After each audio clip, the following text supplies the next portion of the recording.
귀한 찬양 감사합니다.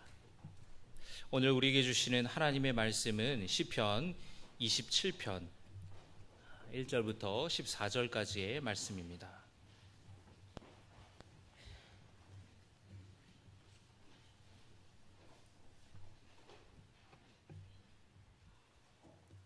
시편 27편입니다.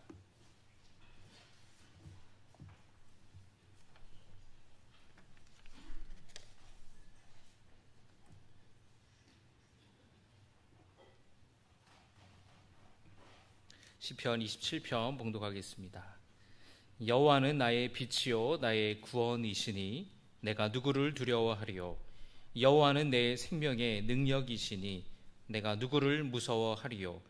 악인들이 내 살을 먹으려고 내게로 왔으나 나의 대적들 나의 원수들인 그들은 실족하여 넘어졌도다.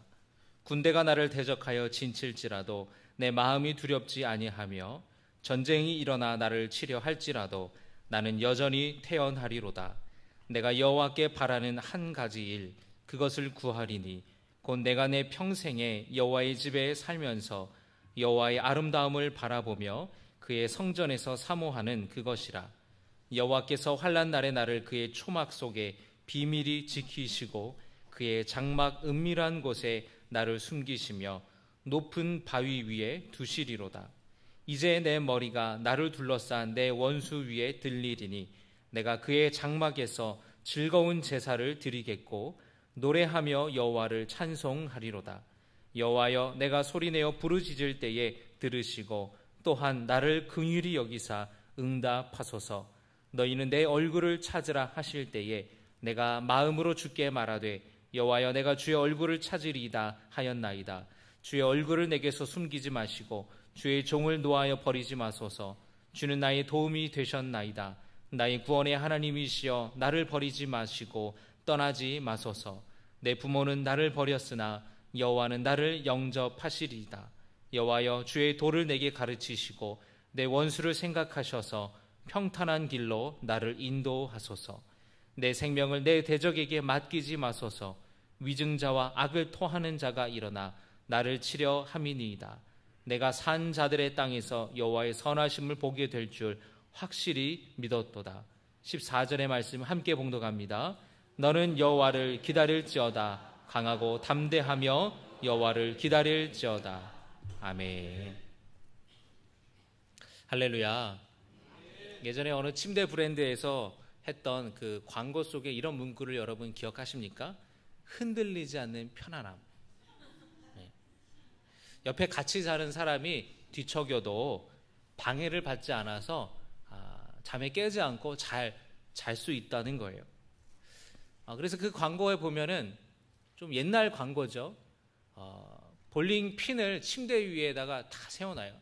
그리고 그 옆에 똑같은 침대 다른 곳에다가 볼링 공을 이렇게 떨어뜨려도 볼링 핀들이 그대로 넘어지지 않고 쓰러지지 않고 있는 그 광고의 한 장면. 또 그 카피라이트 한 문장이 참 기억에 남는 것 같습니다. 근데 물론 그렇죠. 뒤척인다고 잠에서 안 깨냐? 코를 걸면 아무 소용이 없다. 그런 생각이 하실 수도 있을 텐데요.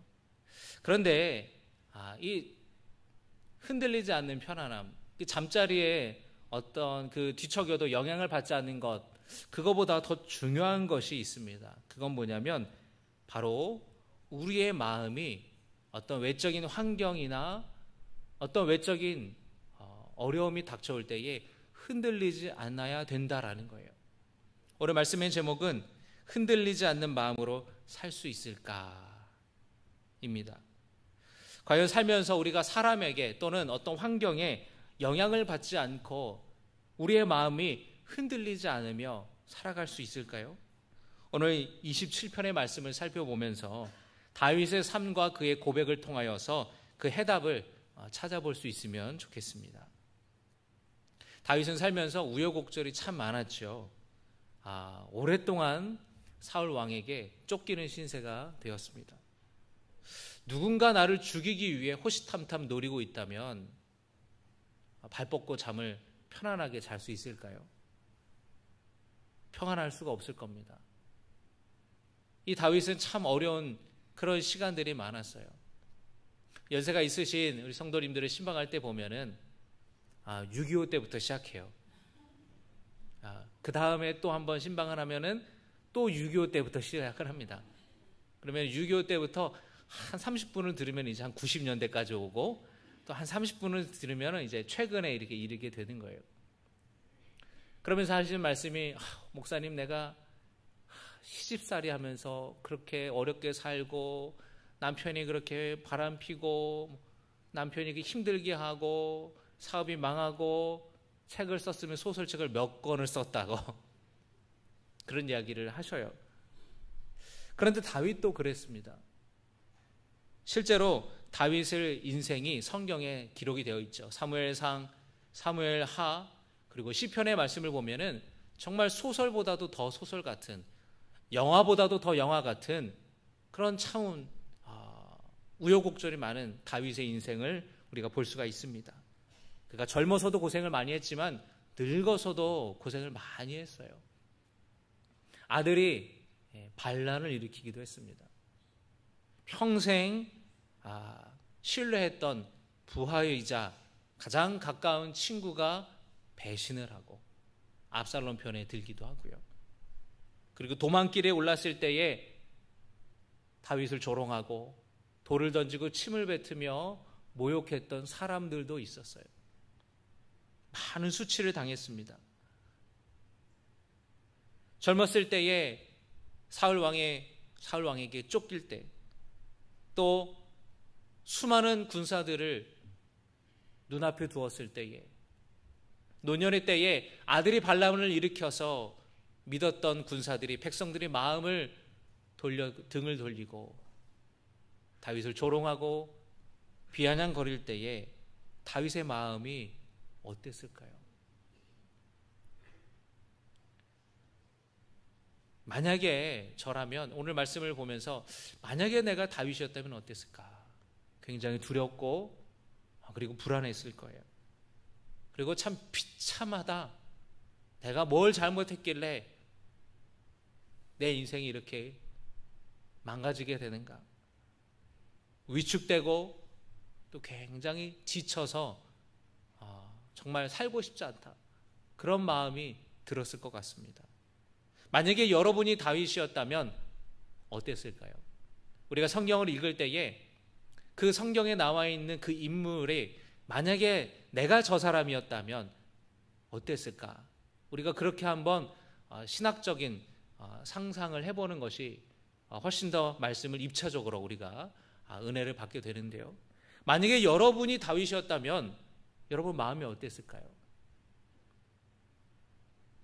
이런 고난이 닥쳐오면 누구라도 그 마음이 흔들릴 수밖에 없었을 겁니다. 두렵고 떨리고 그리고 초조하고 그리고 불안해서 아마 잠 못 이루는 날들이 많았을 거예요.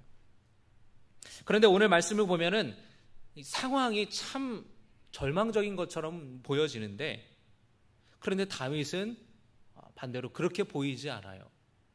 3절의 말씀을 여러분 한번 함께 볼까요? 3절입니다. 함께 봉독합니다. 시작. 군대가 나를 대적하여 진칠지라도 내 마음이 두렵지 아니하며 전쟁이 일어나 나를 치려할지라도 나는 여전히 태연하리로다. 아멘. 수많은 적들이 나를 포위하고 있어요.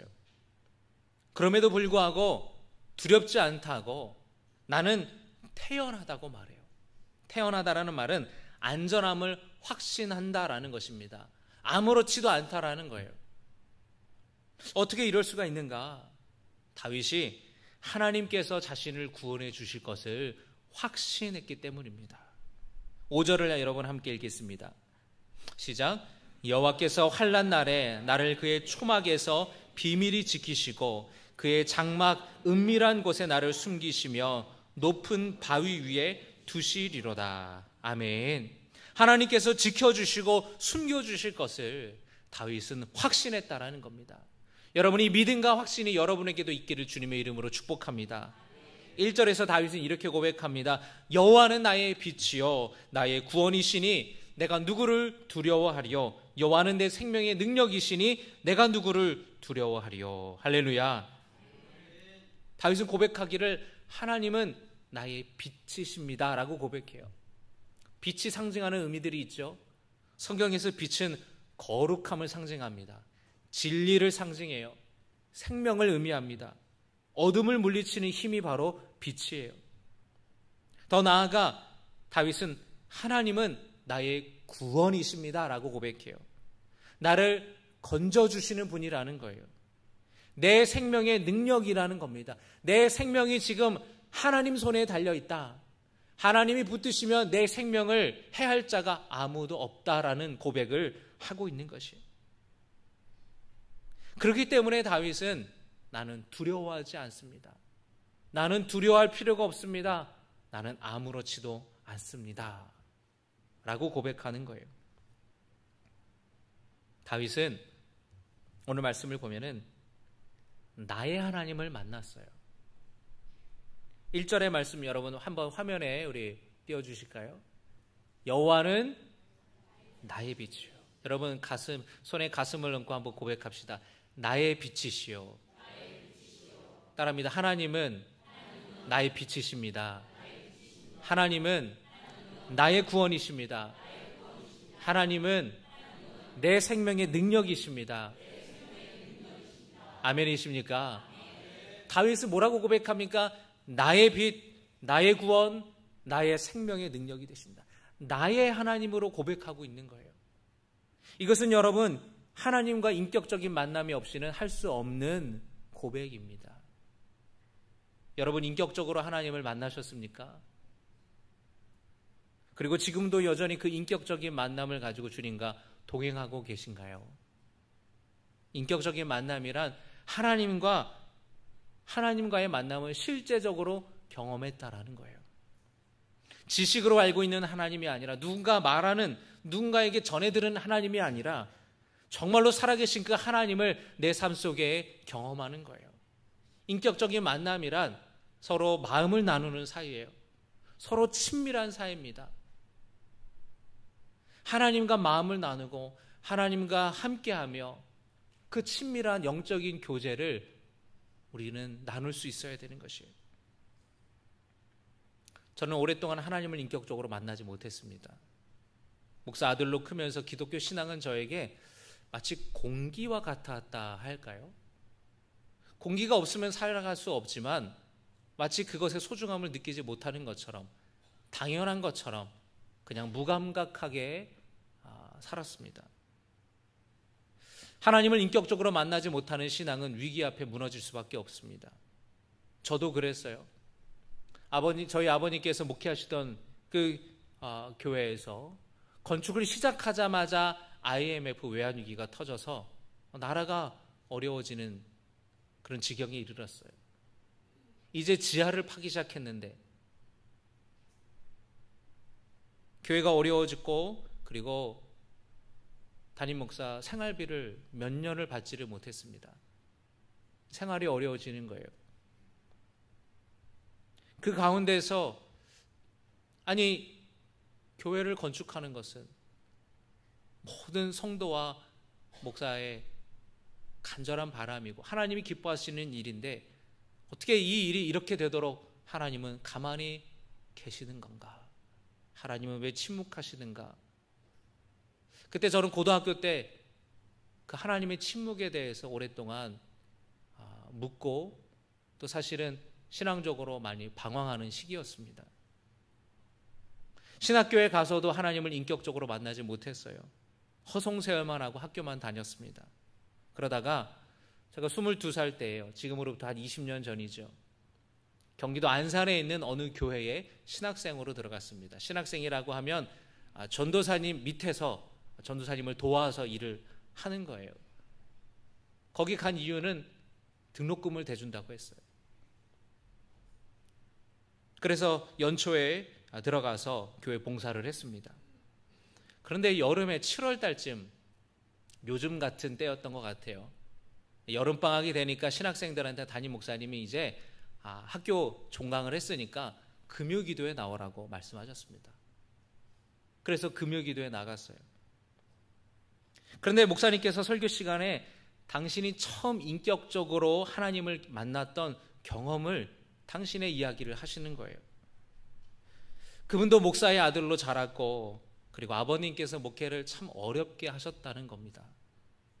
매일같이 장로님들이 찾아와서 목사님 목회 그만두시라고, 다른 교회 가시라고, 사택에 빨리 나가시라고, 저녁을 먹다가도 장로님들이 오면 숟가락 놓고 밥상을 물리고 한참을 그렇게 장로님들이 소리를 치고 화를 내고, 그렇게 장로님들이 돌아가시면 조용히 그 목사님과 사모님이 교회 가셔서 눈물을 흘리며 기도를 하셨다라는 거예요. 교회는 늘 성도들이 싸우고 다투고, 왜 이렇게 다툴까? 그러면서 그분은 여전히 예수님을 인격적으로 만나지 못했어요. 신학교를 가서도 주님을 인격적으로 만나지 못했다는 겁니다. 그 목사님에게는 두 가지 선택권이 있었대요. 맞고 신학교를 가든지 그냥 가든지. 그냥 갔답니다. 신학교에 가서도 하나님을 인격적으로 만나지 못했습니다. 목사가 돼서도 인격적으로 만나지 못했대요.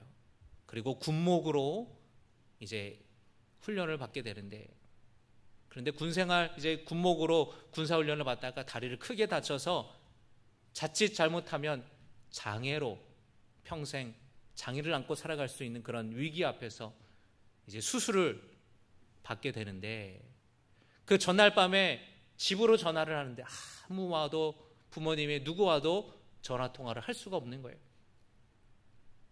그 암담하고 절망스러운 상황에서 가족들을 찾았지만, 가족들을 의지했지만 의지가 되지 못했어요. 그런데 그때 그 목사님께서 완전히 낙심되었을 때 문득 본인이 지금까지 하나님을 믿지 못하고 의지하지 못했구나, 내가 부모님을 의지하며 살았구나, 내가 내 경험을 의지하며 살았구나, 하나님을 의지하지 못하고 찾지 못했구나라는 것을 깨달으면서 한없는 눈물이 흘렀고, 회개할 때에 그때 그 인격적으로 하나님을 만나셨다라는 이야기를 하시는 거예요. 저는 그 목사님의 이야기를 들으면서 목사님이 나에 대해서 너무나 내 사정을 다 알고 말씀하시는 것 같았어요. 어떻게 그렇게 나와 닮아 있었는지, 아버님의 목회가 힘들고, 그리고 목사의 자식으로 컸지만 주님을 인격적으로 만나지 못하고, 그리고 신학교를 다니고 이제 나도 군목으로 좀 있으면 안수를 받게 되는 것인데 어쩌면 그렇게 나와 비슷할 수 있을까? 제 마음이 먹먹해지는 걸 느꼈어요. 그리고 기도 시간에 처음으로 하나님을 향한 갈망이 생겼습니다. 지금까지는 한 번도 그런 생각을 해본 적이 없어요. 그런 마음을 품어본 적이 없습니다. 예배는 늘 지루했고, 목사님의 설교는 졸렸고, 신앙생활하는 것은 따분하게만 느껴졌어요. 아버지가 목회를 하지 않으셨다면 저는 아마 교회를 안 다녔을지도 모릅니다. 그런데 그날에 어쩐지 하나님을 만나고 싶어졌어요. 저 목사님과 만나주신 하나님께서 나와도 만나주시지 않을까, 그런 희망이 생겼습니다. 그리고 기도할 때에 이렇게 기도했습니다. 하나님을 내가 인격적으로 만나기를 원합니다. 제 마음을 활짝 엽니다. 내 마음에 주님 찾아오셔서 나와 만나 주시옵소서. 그렇게 기도할 때에 내 마음이 뭉클해지고 왠지 내 마음 가슴 깊은 곳에 뭔가 뜨거운 것이 울컥하는 것이 느껴졌어요. 주님께서 따스한 손길로 만지시는 것이 느껴졌고 위로하시는 것이 느껴졌어요. 제 마음과 생각에 주님이 말씀하시는 것이 느껴졌습니다. 내가 너를 잘 안다. 내가 너를 잘 안다. 그때 그 어렵고 힘들 때에 하나님이 어디 계십니까? 하나님 계시다면, 하나님이 살아있다면 왜 성경에 나타나는 그 기적과 놀라운 일들이 왜 내 삶 속에는 일어나지 않습니까? 그렇게 하나님을 찾으며 부를 때에 하나님의 침묵에 절망하던 그 나의 삶. 그런데 사실은 주님이 나와 함께 계셨다라는 거예요. 주님이 나의 눈물을 닦아주시고 나의 모든 내 마음과 형편을 알고 있었다라는 거 말씀하시는 겁니다. 그렇게 저는 하나님을 인격적으로 만났어요. 그리고 제 삶이 달라졌습니다. 제가 신학생 때 만난 그 목사님은 이제 은퇴를 하셨는데요. 유기성 목사님이라는 분이세요. 아마 여러분 교계에 또 잘 알려져서 아마 성함을 아마 들어보셨을 것 같습니다. 여러분, 저는 확신합니다. 하나님께서 저를 인격적으로 만나 주신 것처럼 여러분의 마음을 열고 정말 진실로 하나님을 만나기 원하신다면 반드시 하나님은 여러분의 마음 가운데에 주님이 찾아오셔서 만나 주시고 위로해 주시고 그리고 말씀하실 거예요. 그것은 우리의 귀에 육성으로 하시는 말씀이 아니라 우리의 마음과 생각에 주시는 하나님의 마음, 그 하나님의 음성이 있어요. 여러분의 마음의 문을 열고 인격적으로 하나님을 만나시기를 주님의 이름으로 축복합니다. 어떤 분들은 지금까지 신앙생활하면서 목사님 내가 20년 30년 신앙생활했는데 어떤 분들은 그렇게 방언으로도 기도하는데 저는 그렇게 방언을 못 받더라고요. 어떤 분들은 그렇게 눈물로 기도하는데 나는 참 이상해요. 나는 다른 사람은 다 그러는데 나만 어떻게 다 은혜가 나를 피해가는지, 나만 피해가는 것 같다고, 나만 제외되는 것 같다고. 그러나 여러분, 반드시 하나님을 만날 때가 있어요. 여러분의 마음의 문을 열고 여러분 소망을 갖고 기다리신다면 하나님이 여러분의 마음의 문을 두드리시고 찾아와 주시고 어루만져 주셔서 인격적으로 만나 주시고 하나님과 이제는 친밀한 관계를 맺어서 그 하나님을 나의 하나님으로, 나의 빛이시요 나의 구원이시요 나의 생명의 능력이라고 고백할 수 있게 되실 거예요. 여러분, 오늘이 그런 시간이 되기를 소망합니다. 지금까지 인격적으로 주님을 만나지 못했다면 오늘부터 바라고 오늘부터 소망을 갖기를 원합니다. 다윗은 하나님을 인격적으로 경험하였어요. 그래서 나의 빛이라고, 나의 구원이라고, 나의 생명의 능력이라고 고백할 수 있었던 것입니다. 환난 가운데에 나를 지키시고 보호하실 것을 다윗은 확신했어요. 그리고 다윗은 하나님께 간절히 바라는 것이 있다고 이야기를 합니다. 4절의 말씀을 우리 같이 읽겠습니다. 4절입니다. 시작. 내가 여호와께 바라는 한 가지 일,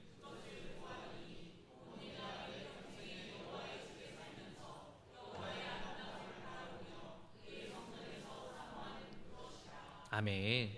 다윗이 지금 하나님과의 인격적인 만남을 소망한다고 말하는 겁니다.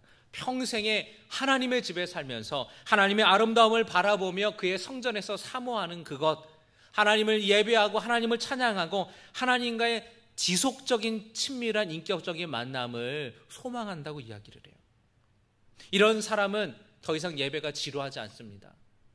이런 사람은 신앙생활하는 것이 따분한 일이 아니에요. 찬양하는 것이 재미없는 일이 아닙니다. 6절의 말씀 함께 읽겠습니다. 이제 내 머리가 나를 둘러싼 내 원수 위에 들리리니 내가 그의 장막에서 즐거운 제사를 드리겠고 노래하며 여호와를 찬송하리로다. 할렐루야. 어떤 제사를 드리겠다고요? 즐거운 제사를 드리겠다. 즐거운 예배가 즐거워지는 거예요. 예배가 기대가 되는 겁니다. 예배가 기쁨이 되는 거예요. 이제는 나의 입술이 아닌 가슴으로 마음으로 찬양하게 되는 것이에요. 바라기는 우리 신갈교 모든 성도님들 한 분도 빠짐없이 하나님을 인격적으로 만나시기를, 친밀한 하나님과 관계를 회복하시기를 주님의 이름으로 축복합니다. 그러면 우리 삶에 어려움이 찾아오더라도, 역경이 찾아오더라도, 그 상황이 절망적일지라도 그 마음이 흔들리지 않을 수 있다라는 것이에요. 왜냐하면 하나님을 믿기 때문에, 하나님이 나를 버리지 아니하시고 하나님이 나를 붙들어 주실 것을 확신하기 때문입니다. 9절의 말씀에 다윗이 이렇게 고백합니다. 주의 얼굴을 내게서 숨기지 마시고 주의 종을 노하여 버리지 마소서. 주는 나의 도움이 되셨나이다. 나의 구원의 하나님이시여 나를 버리지 마시고 떠나지 마소서. 그렇게 다윗은 간절하게 하나님을 찾았어요. 그리고 이렇게 13절에 고백합니다. 내가 산 자들의 땅에서, 산 자들의 땅이라는 것은 현실을 말하는 거예요. 지금 이 현실 속에서 여호와의 선하심을 보게 될 줄을 내가 확실히 믿었노라. 상황이 절망적일지라도, 현실이 암울할지라도 내가 하나님의 선하심을 보게 될 것을 확신했다라는 거예요. 여러분, 이 믿음의 고백이 여러분의 고백이 되기를 주님의 이름으로 축복합니다. 다윗은 하나님의 구원을 경험했어요.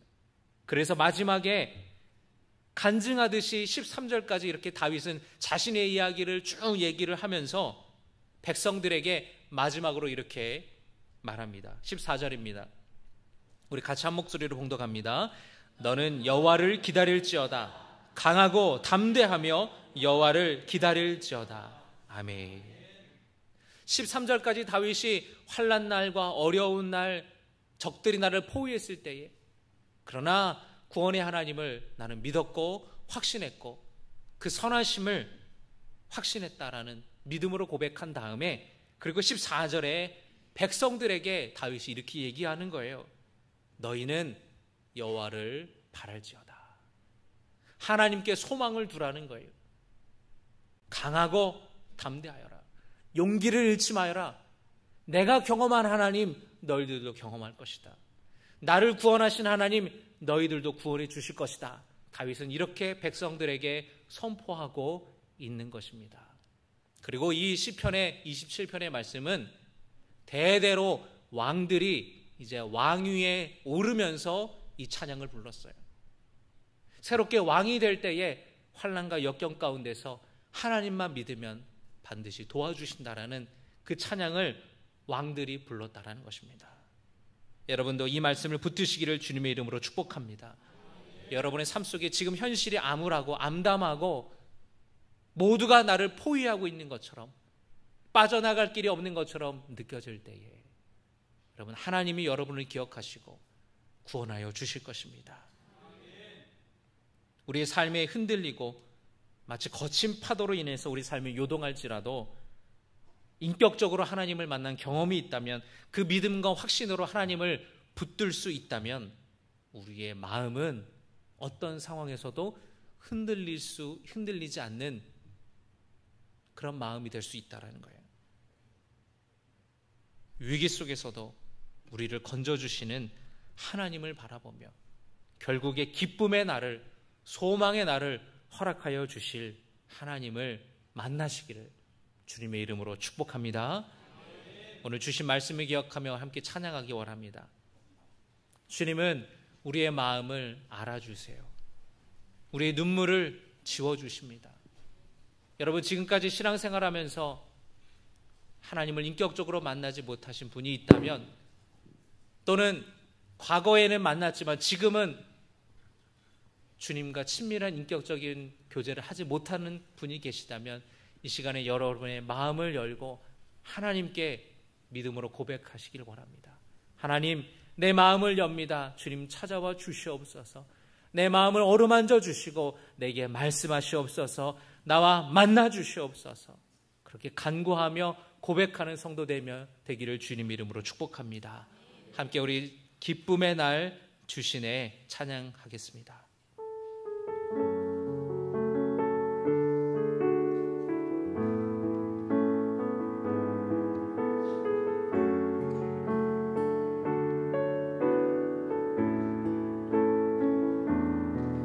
주님은 내 맘에 아픔 알아주시니 지난 밤 눈물 지워주시고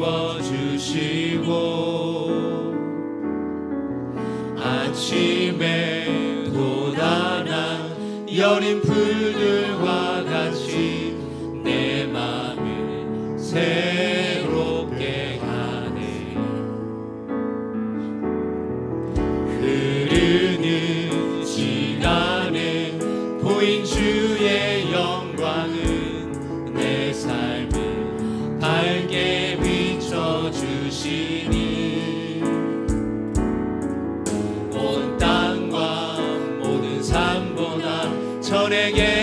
오셨던 주님 창조의 주를 찬양하네. 주님은 거친 바다 위 나의 영혼 두 손으로 굳게 잡아주시네. 주님께 맡긴 인생의 여정 속에 아픈 만큼 기쁨의 날 주시네. 주님은 내 맘에 아픔 알아주시니 지난 밤 눈물 지워주시고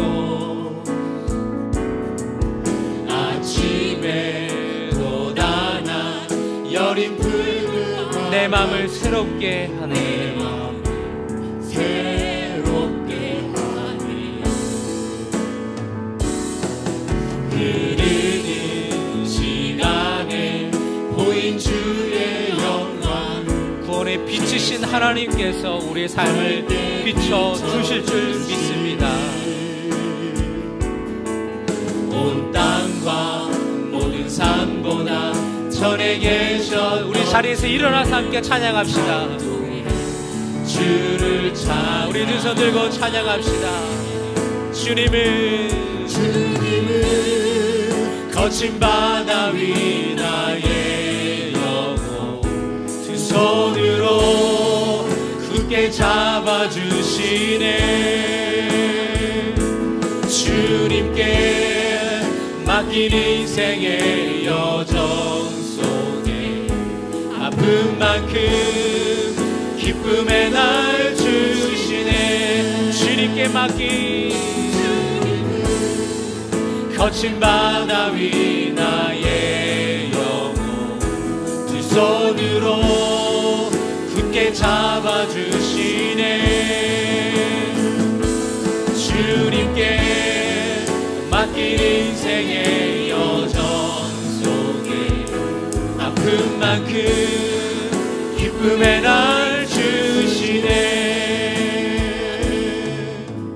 기도합시다. 하나님, 지금까지 신앙생활하면서 수십 년을 믿어왔지만 내가 모태신앙으로 어릴 때부터 교회를 다녔지만 주님을 인격적으로 만나지 못하였습니다. 그리고 오늘날 지금도 지속적인 주님과 친밀한 관계를 맺고 있지 못합니다. 그래서 일주일에 한 번 주일에만 예배를 드리고 남은 6일 동안은 주님과 동행하지 못하는 삶을 살아왔음을 고백합니다. 주님, 이 시간에 우리의 마음의 문을 열고 주님을 만나기를 원합니다. 그 거룩한 갈망과 소망 가운데에 주님을 부르고 주님을 찾습니다. 주님, 우리의 마음에 찾아와 주셔서 만나 주시옵소서.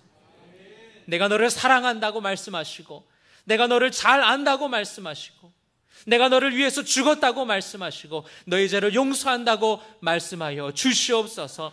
믿음이라는 것이 누가 강요한다고 믿어지는 것이 아닙니다. 그렇게 믿음이 생기는 것이 아니라 믿어져야 믿음이 생기는 것인데, 주님, 우리의 마음을 영원히 주님 찾아와 주셔서 우리의 마음과 생각 가운데에 말씀하여 주시고 역사하여 주시옵소서. 성령께서 우리의 마음에 뜨겁게 하여 주시고 우리 마음에 솟아나는 기쁨이 넘쳐나게 하여 주시옵소서. 이 시간에 간절히 인격적으로 주님을 만나길 소원하는 분들, 우리 주여 세 번 부르시고 함께 통성으로 기도합시다. 주여, 주여, 주여. 아버지 하나님,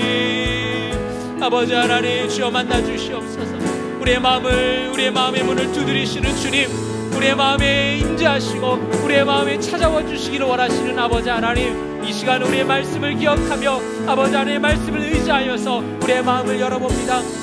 우리의 마음을 활짝 열고 주님을 영접하기를 원합니다. 주님을 모시기 원합니다. 아버지, 이때까지 주님을 경험하지 못했습니다. 이때까지 교회만 왔다 갔다 하였고 정말 살아계신 아버지 하나님을 경험하지 못했습니다. 내 마음에 내 인격적으로 주님을 만나지 못하고 하나님의 음성을 경험하지 못하고 하나님의 손길을 어루만져 주심을, 그 뜨거운 것을 체험하지 못하고 살아왔습니다. 아버지 하나님, 그 인격적으로 하나님을 경험하지 못해서 위기 앞에 무너지고 쓰러지고 방황하였습니다. 아버지 하나님, 이 시간에 아버지 주님을 인격적으로 만나기를 원합니다. 우리 마음의 거룩한 소망이 솟아나게 하여 주시옵소서. 아버지 하나님, 우리 마음을 열고 아버지 하나님 주님을 만나기 원합니다. 주의 역사하여 주시고 주의 임재하여 주시옵소서. 성령 하나님 임재하여 주셔서 아버지 우리 모든 신갈교회 성도들 한 사루도 빠짐없이 만나주시고 붙들어 주시고 역사하여 주시옵소서. 아버지 하나님, 하나님을 나의 하나님으로 고백하기 원합니다. 나의 빛이시오, 나의 구원이시오, 나의 방패시오, 나의 생명의 능력이 되시는 하나님, 나의 하나님으로 우리가 믿고 고백하기를 소원합니다. 아버지 하나님, 세상의 현실이 암울하고 우리의 삶을 아버지 붙들고 우리의 삶이 어지러워질지라도, 우리의 삶이 요동할지라도 우리의 믿음의 낯을 아버지 주님의 함께 내기로 사랑합니다. 인격적으로 주님을 만나기 원합니다. 주여, 갈급한 심령 가운데에 성령이여 만나주시고 붙들어 주시옵소서. 역사하여 주시옵소서. 아버지 하나님, 역사하여 주시고 아버지 하나님 만나주셔서 우리의 삶이 달라지게 하시옵소서. 우리의 믿음의 문을 눈을 들어 주님을 바라보기 원합니다. 하나님을 소망합니다. 하나님을 바라봅니다. 아버지, 주님을 인격적으로 만나서 우리의 신앙이 달라지기 원합니다. 아버지 하나님, 우리가 예배가 회복되기 원합니다. 기도의 자리가 회복되기 원합니다. 말씀의 자리가 회복되게 하여 주시옵소서. 아버지 하나님, 주여 도와주시옵소서. 하나님, 태풍이 불 때에 배들은 항구에 정박합니다. 그래서 깊은 바다 밑에 닻을 내리고 굵은 밧줄로 항구와 함께 배를 묶습니다. 수미터의 파도가 쳐서 배가 출렁거리고 침몰할 것처럼 보이지만 바다 깊은 곳에 닻을 내렸기 때문에 안전한 항구와 단단하게 묶여있기 때문에 그 배는 침몰하지 않는다라는 것을 우리는 압니다. 우리의 인생이 그렇게 되기를 소원합니다.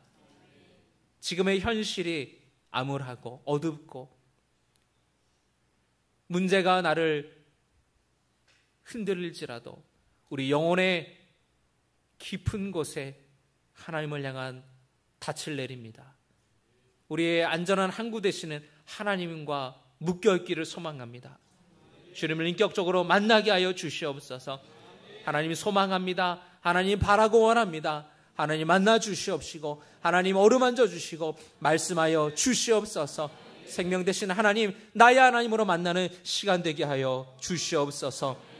그 하나님을 만나고 힘입어서 어떤 상황 속에서도 흔들리지 않는 믿음으로 살아가게 하여 주시옵소서. 이제는 우리 주 예수 그리스도의 은혜와 하나님 아버지의 놀라우신 사랑과 우리에게 힘주시는 성령의 능력과 교통하심이 하나님을 인격적으로 만나기 원하며 우리의 마음의 문을 여는 주님의 자녀들 머리 위에 그 삶과 일터 가운데에 이제부터 영원까지 함께 하시기를 간절히 축원하옵나이다.